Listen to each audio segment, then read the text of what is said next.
नाजरीन, जैसा कि अभी आपने मोहम्मद इकबाल ताजी साहब से उनके ख़ानदानी सिलसिले और हज़रत बाबा ताजुद्दीन रहमतुल्लाह अलैह के रिश्ते से मुतालिक मालूमात हासिल करें। उनके छोटे फर्जंद जनाब मोहम्मद आबिद ताजी साहब, जैसा कि इकबाल साहब ने कहा कि इनकी अफराद खाना जो है वो नगर परिषद कामटी के अंदर अनकरीबी चुनाव हो रहे हैं, उसके अंदर अध्यक्ष पद के लिए जनाब मोहम्मद आबिद ताजी साहब जो है वो इस सिलसिले के अंदर अपनी खिदमत अंजाम देने के लिए तैयार है।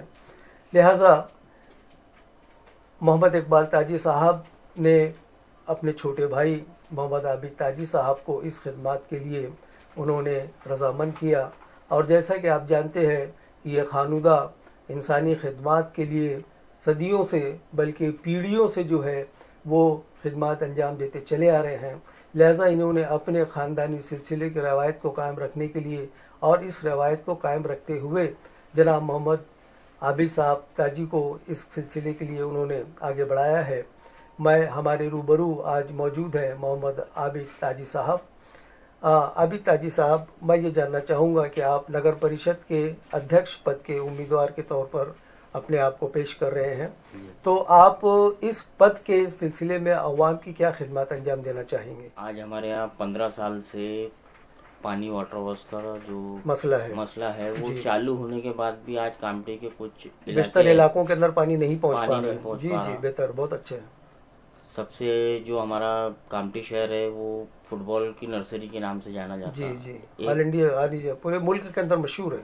और एक खेल ग्राउंड भी नहीं है। हाँ, पार्क नहीं है। हाँ, और रोजगार जो नगर परिषद रोजगार का मसला बड़े लेवल से है, मगर जो हम नगर परिषद के अंडर में रह के रोजगार दे सकते जी जी, वो भी आज तक किसी ने नहीं किया। इस सिलसिले में आप जो है पहली मर्तबा कदम उठाएंगे आप? जैसा कि अपना डंपिंग यार्ड है जी, उसके अंदर एक यूनिट लगता है। हाँ, जिससे बायोगैस होता है जी। और खाद बनता है। हाँ, और दीगर 2-3 प्रोडक्शन उससे निकलते हैं जिससे 1000 लोगों को फायदा रोजगार मिलेगा। जी।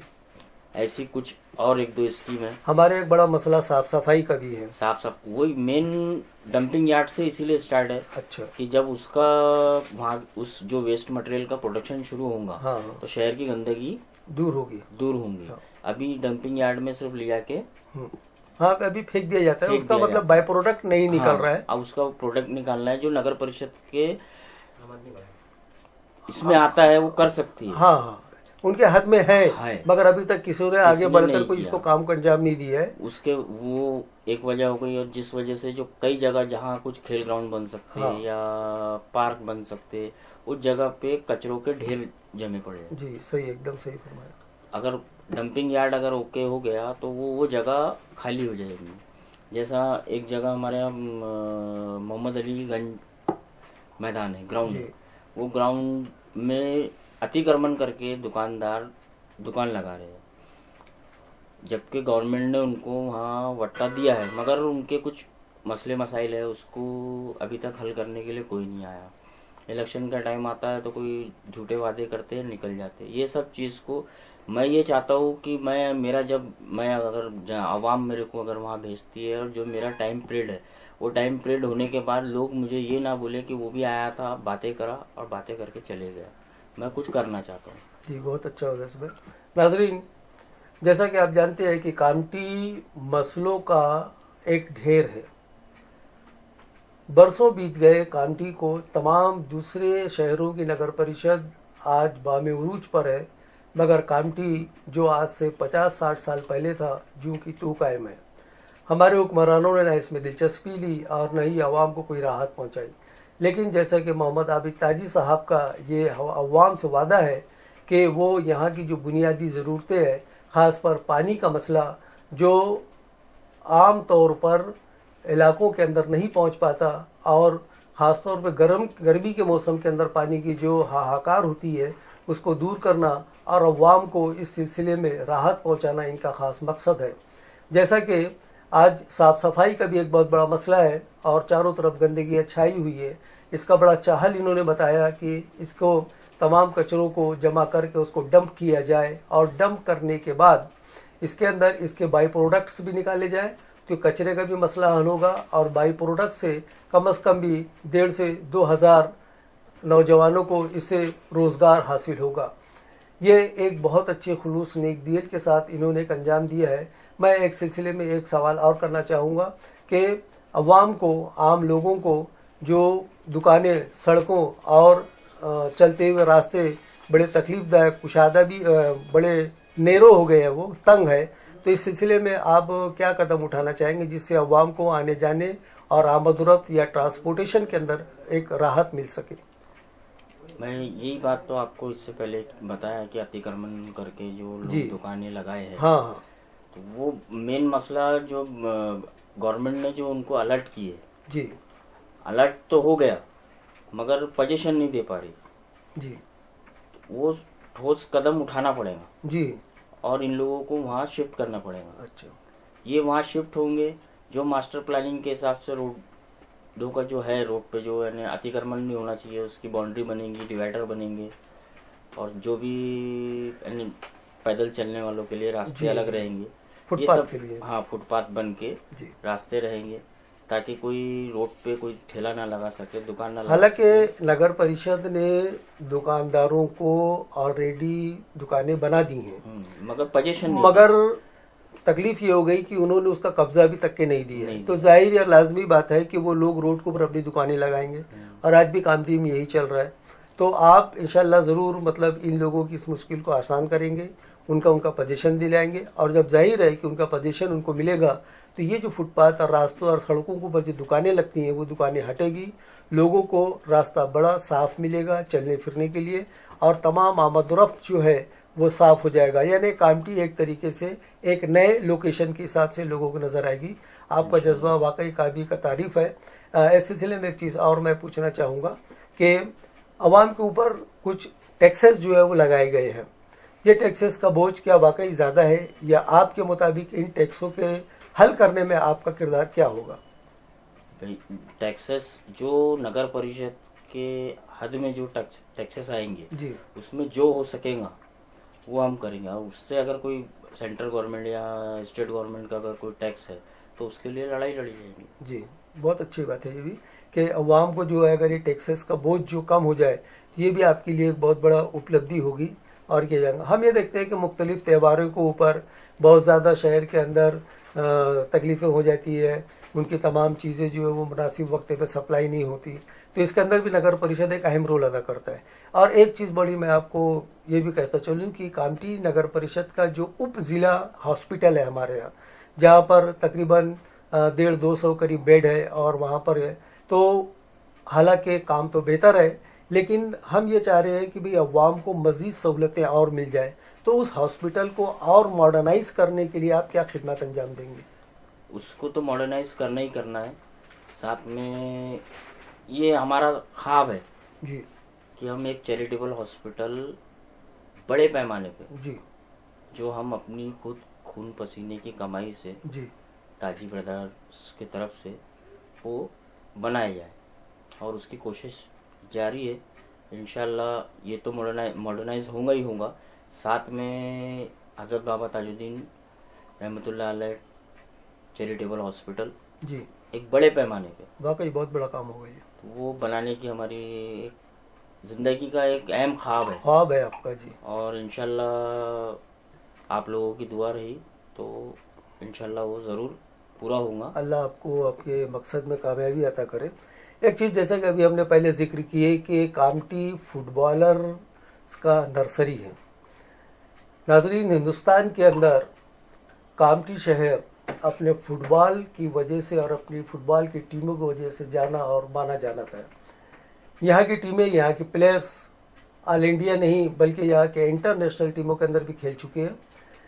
लेकिन एक सबसे बड़ी यहाँ पर एक विडंबना ये है हमारी कि जहाँ ये नर्सरी है वहाँ पर बच्चों के लिए या इन खिलाड़ियों को अपने जौहर दिखाने के लिए एक भी प्लेग्राउंड नहीं है।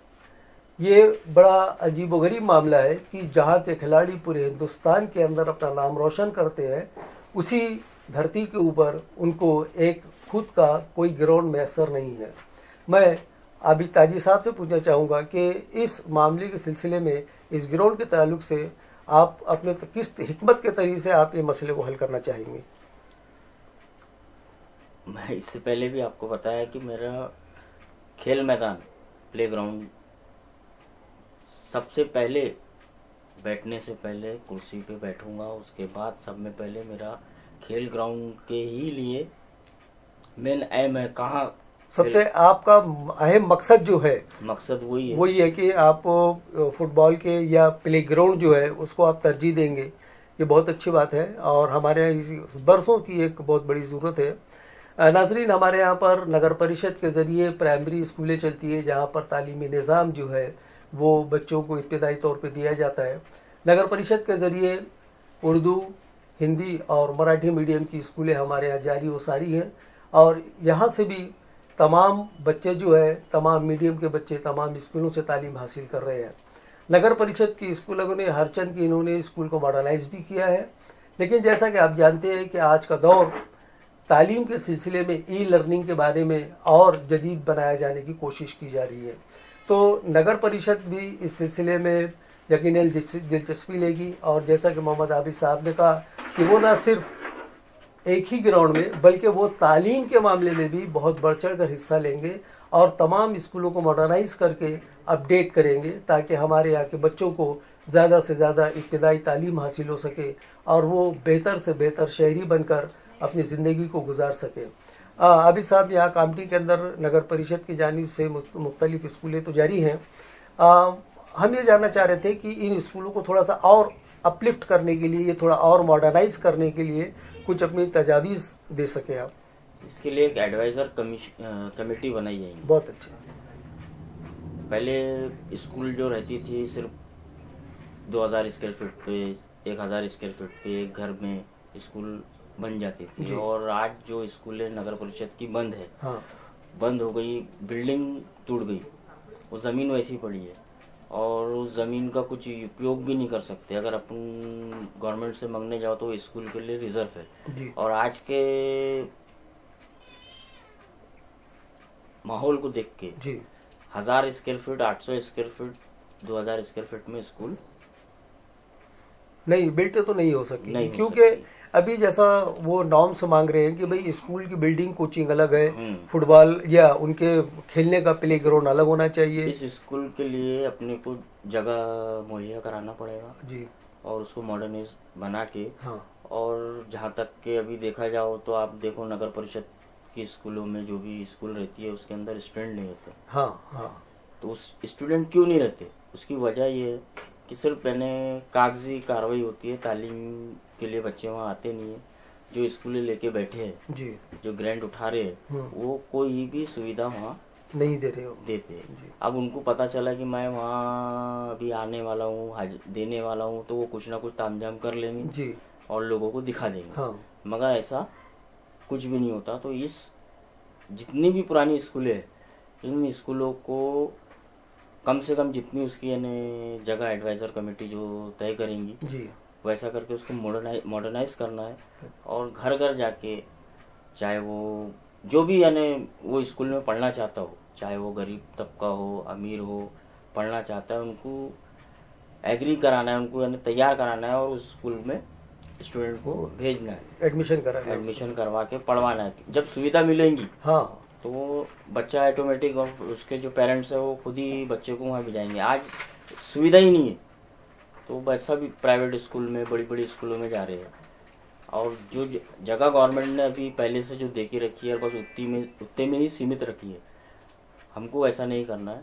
हमको उसको, अगर वो जगह दूसरे किसी गवर्नमेंट यूज़ में आ जाए तो हमको उसमें यूज़ करेंगे और उसके लिए जगह जो पुराने स्कूल जो भी संस्था चला रही है, जो भी चला रही है, उनको कन्विंस करके वो स्कूल को वहाँ शिफ्ट करवाएंगे। जी, जैसा कि आप जानते हैं कि बच्चा अपनी मादरी ज़ुबान के अंदर अपने ख्यालात बोलना, लिखना, पढ़ना बहुत आसानी से करता है।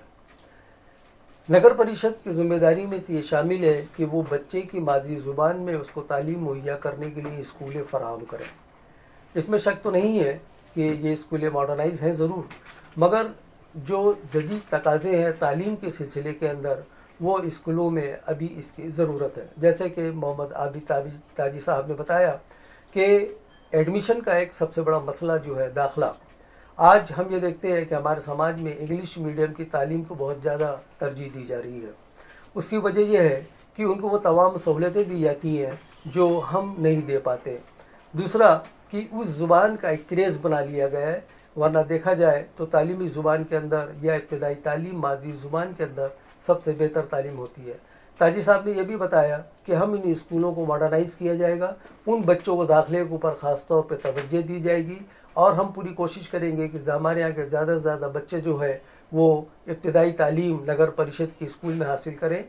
ये भी मैं बताता चलूँ कि आज कामटी के अंदर जितने भी तालीम याफ्ता लोग हैं वो कहीं ना कहीं किसी न किसी तौर से नगर परिषद के स्कूल से ही तालीम हासिल किए हैं। और आज हमारे यहाँ पर मुल्क के बड़े बड़े साइंसदानों ने भी कामटी का नाम रोशन किए, तो वो भी इन्हीं प्राइमरी स्कूलों से कामटी नगर परिषद से पढ़ के निकले हुए हैं। और आबिद साहब का भी ये ख्वाब यकीनन शर्मिंदा ताबीर होगा कि वो इन बच्चों को जो आज पढ़ रहे हैं उनको और बेहतर से बेहतर जो है वो सहूलतें जो है वो फराम करेंगे। आबिद साहब एक ताल्लुक से और मैं पूछना चाहूँगा कि हमारे यहाँ पर गरीबी की जो रेखा है वो काफ़ी नीचे है, और जैसा कि आपने बताया कि यहाँ पर रोज़गार के मौके निकलते हैं, तो नगर परिषद की तरफ से और भी ऐसे कई स्कीमें गवर्नमेंट की तरफ से, सेंट्रल गवर्नमेंट, स्टेट गवर्नमेंट की तरफ से, जिससे हम नौजवानों को रोज़गार मुहैया कर सकते हैं। बेरोजगार नौजवानों के लिए हाँ, काउंसलिंग सेंटर खुलेंगे जी हाँ, यानी उस सेंटर के अंदर जो बच्चा जो तालीम हासिल किया है उसके बारे में हम उसको फ्यूचर बताएंगे कि भाई इन जगहों के ऊपर आपको जॉब मिल सकता है, यहाँ पर आपकी हम रहनुमाई करेंगे। हाँ, उसके रास्ते वो सब आप जो भी उसमें हमारी जरूरत पड़ेगी हम उसके अंदर आपकी हेल्प करेंगे। हाँ, बहुत अच्छा। नाजरीन, एक मसला हमारे यहाँ ये भी है कि हमारे रोड के किनारे पे जो स्ट्रीट लाइट लगी है वो लाइट का हमेशा से कुछ न कुछ मसला ज़रूर रहता है और इसकी जिम्मेदारी नगर परिषद के ज़ुम्मे में आती है। लिहाजा इसको और मज़ीद बेहतर बनाने के लिए, ताकि रात में अवाम को किसी किस्म की तकलीफ़ ना हो, उसको बेहतर बनाने के लिए आबिद भाई आपकी तरफ से ऐसे क्या इक़दाम होंगे जिसकी वजह से ये निज़ाम और बेहतर बन सके? सोलर सिस्टम जो होता है, solar system, underground line, biogas जो अपन तैयार कर रहे हैं जी, जो अगर डंपिंग यार्ड से जो एक प्रोडक्ट बनेगा जी, बायोगैस, जिससे बिजली भी जलती, सोलर सिस्टम में भी यानी वो काम कुछ हाँ, हद तक काम आता है। जी, तो सोलर सिस्टम में ये हो जाएगा कि लाइट बंद नहीं मिलेगी। जी, अब वो टेक्निकल प्रॉब्लम आए वो बात अलग है, हाँ, मगर जो आज यानी तकलीफ हो रही है इंशाल्लाह वो तकलीफ नहीं होगी। जी। अच्छा, ये हमारे यहाँ पर नगर परिषद की जानिब से मुख्तलिफ लाइब्रेरियाँ भी कायम हैं।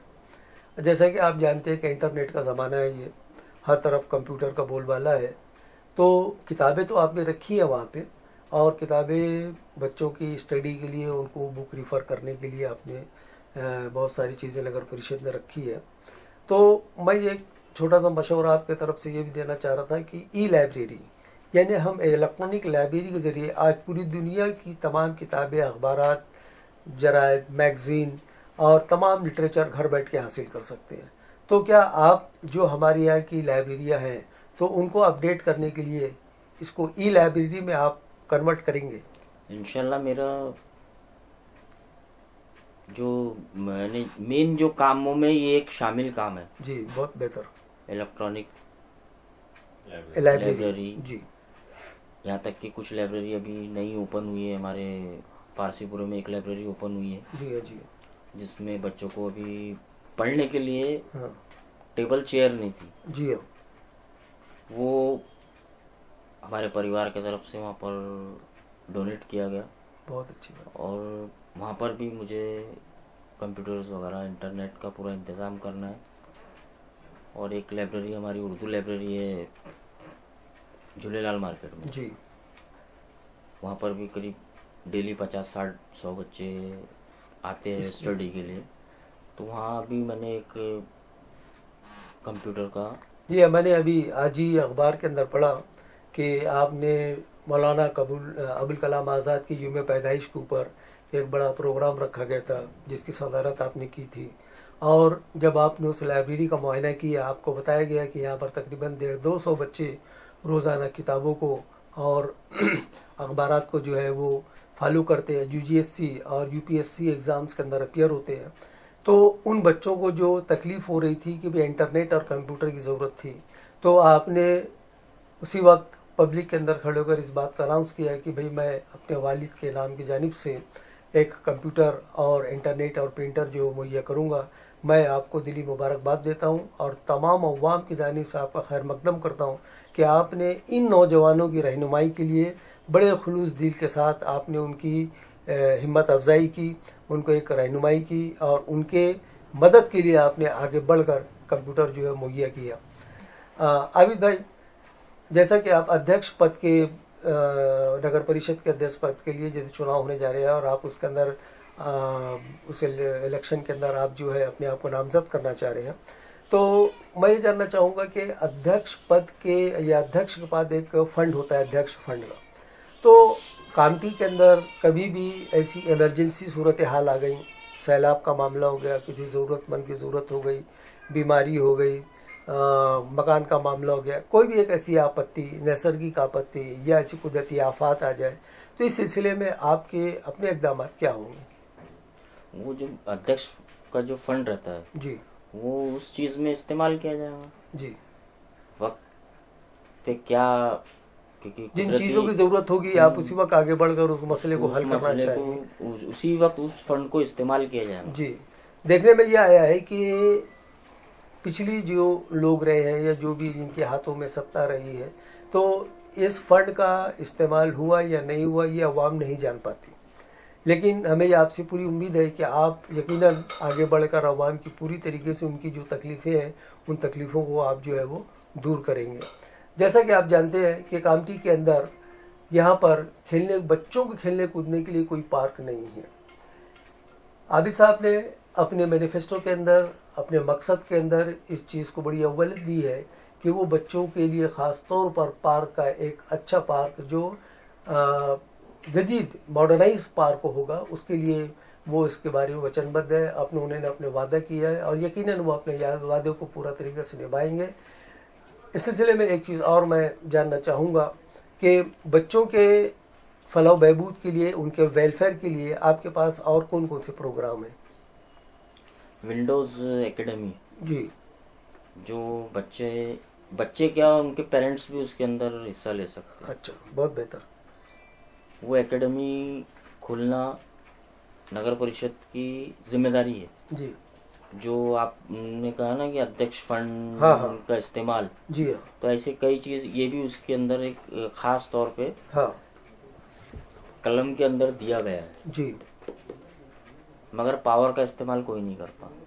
अच्छा, ये एकेडमी खोलना नगर परिषद का की जिम्मेदारी, उसकी जिम्मेदारियों में शामिल है। जिम्मेदारियों में शामिल है। अच्छा, तो ये इस मैनिफेस्टो के अंदर मेरा ये भी दिया हुआ है जी, कि ये एकेडमी ओपन करना और बच्चों को सीजन वाइज वेकेशन जैसे लगते हैं, हाँ, और डेली यूजेस पे बच्चों का टाइमिंग जैसा स्कूल का सेट होता है उस हिसाब से उनके पेरेंट्स उनको लाए, या फिर हमारी जो एकेडमी रहेंगी उसकी ही कुछ गाड़ियाँ रहेंगी जैसे स्कूल की गाड़ियाँ रहती हैं, हाँ, वो जाके बच्चों को अपन वहाँ से लेंगी। हाँ, उनका जो टाइम है जैसा ट्यूशन का पीरियड रहता है, हाँ, 1 घंटा 2 घंटा, हाँ, हाँ, चाहे वो मॉर्निंग में सेट हो, उसके भी 2 से 3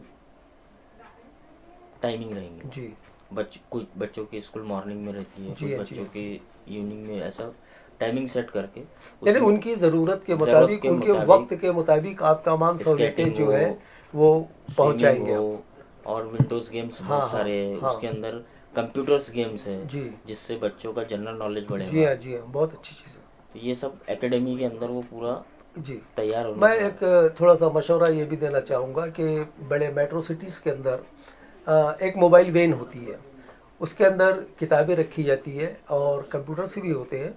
वो अलग अलग इलाकों के अंदर उसकी टाइमिंग होती है और वो वैन वहाँ जाके खड़ी होती है। वहाँ के बच्चे जो है वो जाके किताबें भी पढ़ते हैं, गेम भी खेलते हैं और उससे जो है वो फैज़ हासिल करते हैं।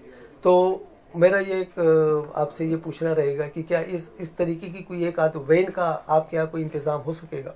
वैन का जो इंतजाम है वो इंतजाम तो हो जाएगा, मगर जो रास्तों की हालत है, हाँ जो इससे पहले सवाल में भी जी, अपनी जी। डिस्कस हुई, जी, वो अभी कामठी शहर के लिए पॉसिबल नहीं है। अच्छा, कोई वैन शहर के अंदर घुमाना, हाँ एक आप 4 व्हीलर छोटी गाड़ी लेके चले जाओ तो तकलीफ बढ़ जाती है। तो है वो भी चीज करनी चाहिए, आपके प्रोग्राम में शामिल प्रोग्राम है में जी। शामिल फिर है। दिक्कत ये आ रही है रास्तों का। पहले ये रास्ते क्लियर करना है, जी, ये उसके बाद की प्लानिंग है। जैसा कि आप जानते हैं कि नगर परिषद ने दुकानें बना दी हैं, लेकिन उसके बावजूद भी उनको पोजीशन नहीं दिया गया। उसकी वजह से ये दुकानें जो है रोड के ऊपर, फुटपाथ के ऊपर कायम है। अगर ये पोजीशन इनको दे दिया जाए तो यकीनन रोड जो है वो साफ सुथरी भी हो जाए और रास्ते जो है वो कुशादा हो जाएंगे। जैसा कि आबिद भाई ने कहा कि हमारा प्राथमिकता ये होगी, हमारी अव्वलियत ये होगी कि हम रास्तों को साफ सुथरा क्लीन करना है, उसको हमवार करना है, आने जाने की तमाम तकलीफ़ों को दूर करना है, ट्रांसपोर्टेशन सिस्टम को जो है वो और बेहतर से बेहतर बनाना है। नाजरीन, जैसा कि अगर रोड वाकई सही साबित हो जाए और ट्रांसपोर्टेशन सिस्टम जो है वो पूरी तरीके से क्लियर हो जाए तो ऐसे बहुत सारे मंसूबे जो है वो हम अमल में ला सकते हैं। जैसा कि आबिद भाई ने बताया कि मोबाइल वैन का सिस्टम जो है वो हम लागू करना ज़रूर चाहते हैं, लेकिन हमारे लिए सबसे पहले सड़कों की हालत को दुरुस्त करना और लोगों को ट्रांसपोर्टेशन के तमाम इंतजाम जो है वो उनको मुहैया करना है। आबिद भाई, इस सिलसिले में एक चीज़ और मैं जानना चाहूँगा, ये तो बच्चों के ताल्लुक से और उनके ज़रूरत के मुताबिक हो गया। औरतों की भी बहुत सारी तकलीफ़ें होती हैं, उनकी अपनी ज़रूरियात होती हैं। एक हम चीज़ आमतौर पे ये देखते हैं कि सिटी के अंदर आमतौर पर पब्लिक प्लेसेस के ऊपर यूरिनल्स नहीं है, पेशाब घर नहीं है, जहाँ पर तमाम दोनों को काफ़ी तकलीफ़ों का सामना करना पड़ता है। तो इस सिलसिले में आपके तरफ से क्या काम किए जाएंगे? इसके लिए शौचालय बनाए जाएंगे, मगर शौचालय पॉसिबल अभी तुरंत में पॉसिबल नहीं है। पॉसिबल के लिए ये रेडीमेड शौचालय आते हैं जिसमें पर्दे का एहतमाम रहेगा, ताकि कोई महिला अगर जा रही है तो यानी उसको कोई बेपर्दगी न हो।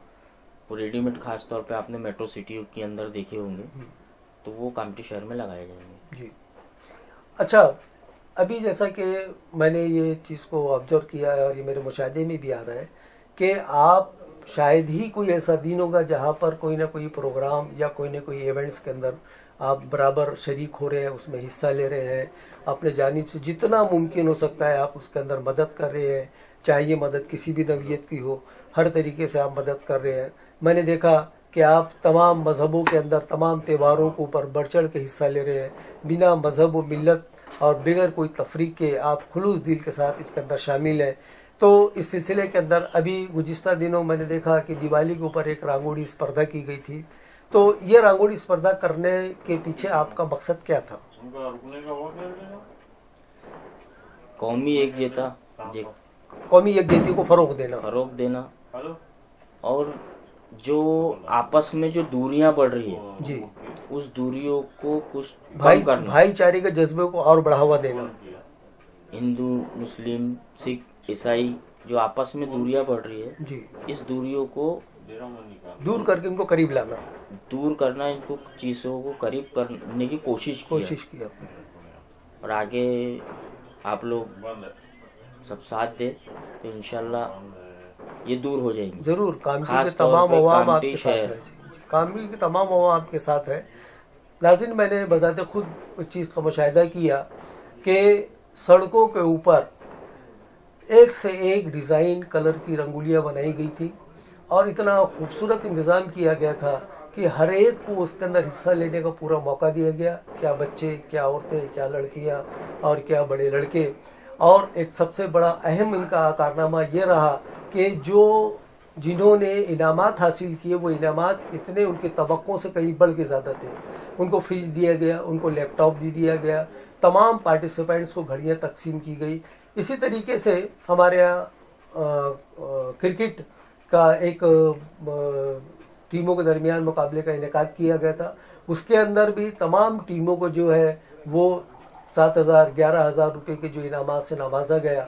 तो ये नौजवानों को स्पोर्ट्स के अंदर हौसला देना, वो बच्चे जो कला के अंदर रहते हैं उनको रंगोली के अंदर करना, जो बच्चे ड्राइंग के अंदर हिस्सा लेना चाहते हैं उन्होंने भी इसकी सहूलतें फराम की है। जो बच्चे अपना करियर सुधारना चाहते हैं उसके अंदर भी ये बढ़ चढ़ कर हिस्सा लिए। तमाम मजहबों के अंदर ख़ास तौर पे किया गया है। अभी मैंने कुछ दिनों पहले आपके ताल्लुक से जाना कि हॉस्पिटल के अंदर भी आपने विजिट किए थे। जी, तो उस सिलसिले में थोड़ा कुछ आज बताइए। मैं ग्रामीण रुग्णालय कामठी कामठी में नगर। विजिट किया था। जी है वहाँ जो अभी चल रहा है, मैं किसी की यानी खामियां नहीं गिनाऊंगा, जी मगर मेरे को कुछ भी 5 पैसे 1% भी मुझे पसंद नहीं आया। वहाँ का एडमिनिस्ट्रेशन आपको पसंद नहीं आया है? सबसे पहली बात तो डॉक्टर्स अवेलेबल नहीं हुए और पेशेंट को बहुत तकलीफ है, चाहे वो पानी की बोलो, मेडिसिन की बोलो, कुछ एम्बुलेंस चीज़- वगैरह आना एम्बुलेंस, लेना, मशीनों का खराब हो मशीनों जाना। का खराब हो जाना, जी। कुछ भी छोटा सा अगर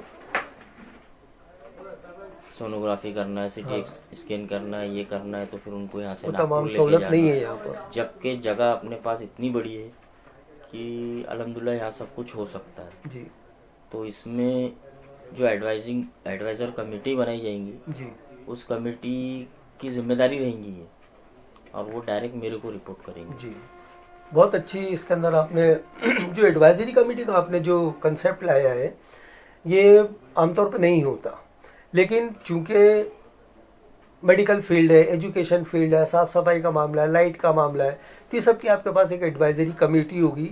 ये कमेटी उन इलाकों का, उन जगहों का जाके दौरा करेगी, जो सहूलतें चाहिए, जो उनको तकलीफ़ें, उन तकलीफ़ों को किस तरीके से दूर किया जाएगा, तो वो अपनी सिफारिशात वो पेश करेंगी और यकीनन आप उसको जो है वो दूर करने की पूरी कोशिश करेंगे। हॉस्पिटलों का तो बहुत बुरा है इस मामले के अंदर कि जो बुनियादी ज़रूरतें हैं एक मरीज़ को देने के लिए, चाहे वो एम्बुलेंस हो, चाहे दवाएं हो, चाहे मशीनों का मामला हो, चाहे सिटी स्कैन का मामला हो और दीगर तमाम सहूलतें, दवाओं के मामले के अंदर ये बड़ी तकलीफ़ें हैं। तो यकीनन जैसा कि आपने बताया कि आपके मैनिफेस्टो के अंदर भी ये भी शामिल है कि एक एडवाइजरी कमेटी के ज़रिए इसको आप तश्कील देना चाहेंगे।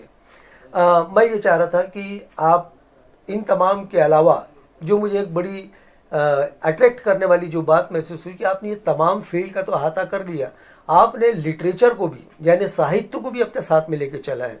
तो जो एक ऑल इंडिया और कवि सम्मेलन का प्रोग्राम जो आप मुनक्किद करने के लिए जा रहे हैं, इसके अंदर बैरूनी इलाकों से तमाम मशहूर व मारूफ शुरा और शायरात को बुला रहे हैं, तो ये भी एक बहुत बड़ा हमारे पास एजाज़ होगा कि अदब के अंदर, साहित्य के अंदर भी इनका बहुत बड़ा योगदान है। और जैसा कि आप जानते हैं कि हमारा कामठी का साहित्य पूरे हिंदुस्तान के अंदर मशहूर है। हमारे यहाँ के अदीब, हमारे यहाँ के शायर, ये जो है ये अपना एक ख़ास मुकाम रखते हैं। लिहाजा इस मुकाम को कायम रखने और इसको और मुमताज़ बनाने के लिए, इसको और पॉपुलर करने के लिए आबिद भाई ने एक बहुत ही अजीमुशान मुशायरे का एहतमाम किया है, जिसके अंदर तमाम बैरूनी शोरा और शायरात जो है वो इसके अंदर, और साथ ही मुकामी शोरा भी इसके अंदर जो है वो शरीक होकर सामईन को और अदब नवाज लोगों की खिदमत के लिए मौका फराहम किया है।